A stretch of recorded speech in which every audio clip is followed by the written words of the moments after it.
Hey gaming fans, so today's another Yu-Gi-Oh deck profile, and this one is for the GOAT format, and it's last turn.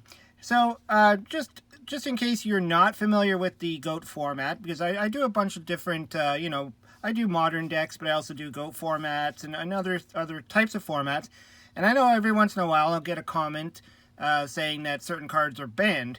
So just to clear it up, the GOAT format plays from the 2005 ban list using that card pool. So obviously some of these cards are banned in modern formats, but in GOAT format they're legal. So this deck is based on the last turn card. This card is actually banned in modern format, in modern Yu-Gi-Oh! But in this format you're allowed to play two.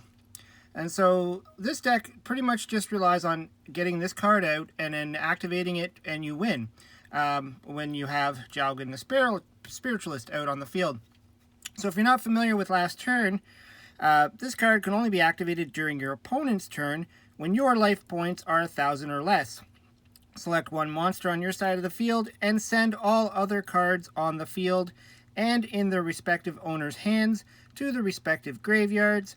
Your opponent must then special summon one monster from his or her deck in face-up attack position and attack your selected monster.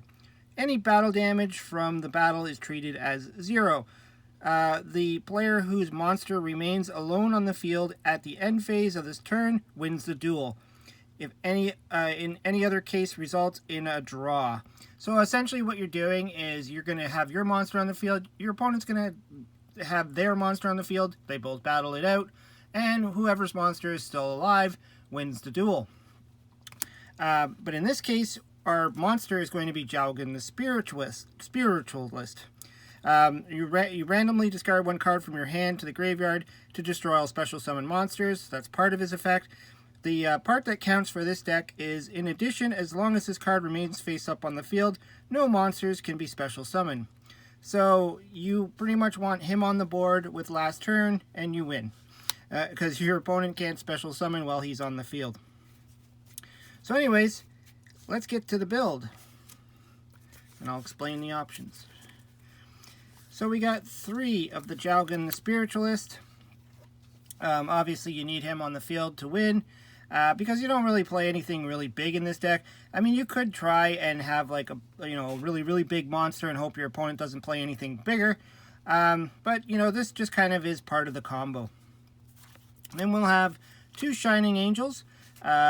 He basically searches out any light monster, which is your Jalgan, as long as it's 1,500 or less.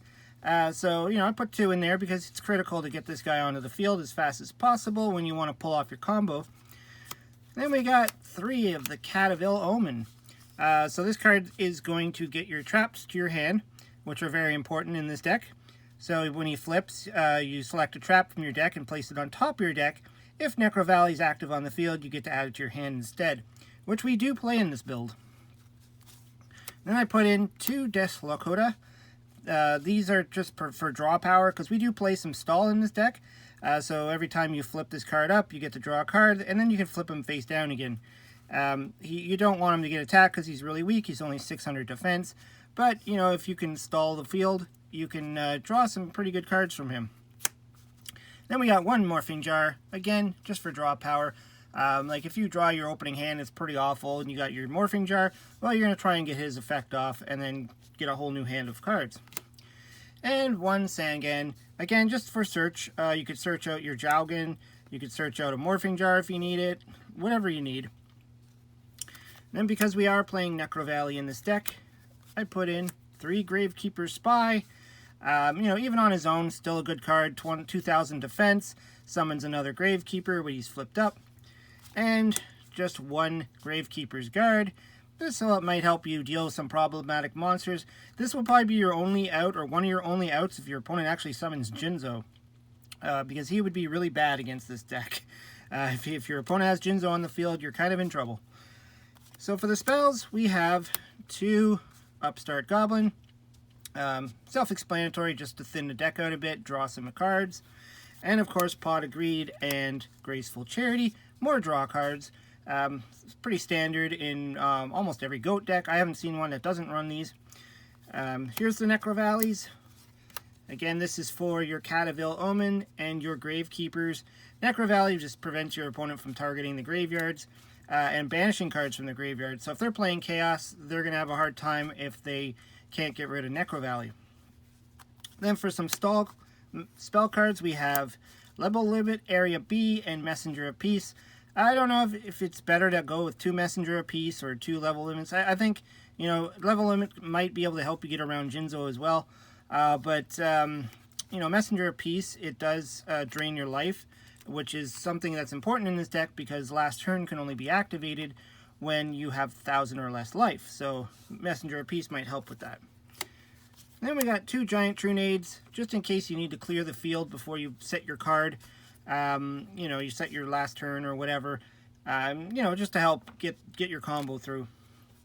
And of course we have 3 of the last turns. 2 of the last turns. And then 3 Wall of Revealing Light. This is critical as well. This is the card that's going to help you get your life points down to 1,000. So you can activate your last turn. So when you activate this card, pay any multiple of 1,000 life points.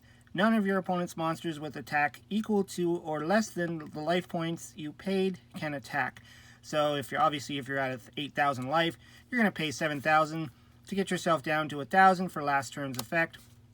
And pretty much none of your opponent's monsters can attack as long as Wall of Revealing Light stays on the field. And to help that, we're going to play 2 fake traps. If you're really worried about trap destruction, you could probably run 3 fake traps. It's up to you. But I also run 3 Spell Shield type 8.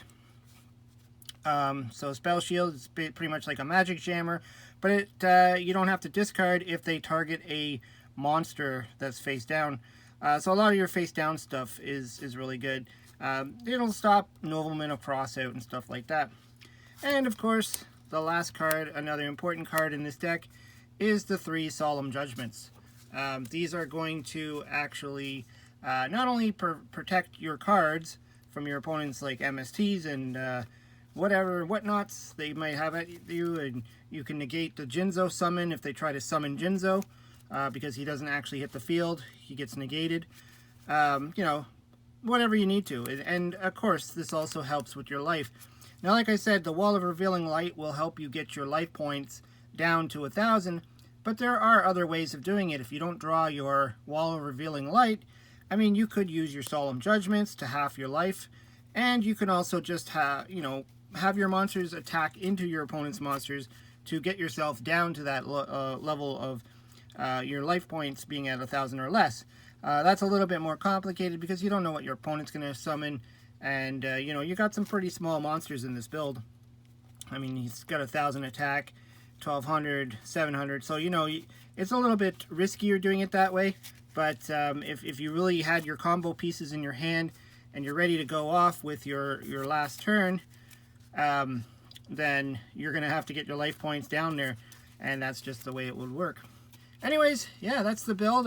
I put this together thinking that, you know, this might be the optimal build for me, but I'm sure there's some other ideas. Maybe there's some cards I missed or some ratios. So throw some comments down below. Let me know what you think. I always like to hear what you have to say. Hope you subscribe. Talk to you later.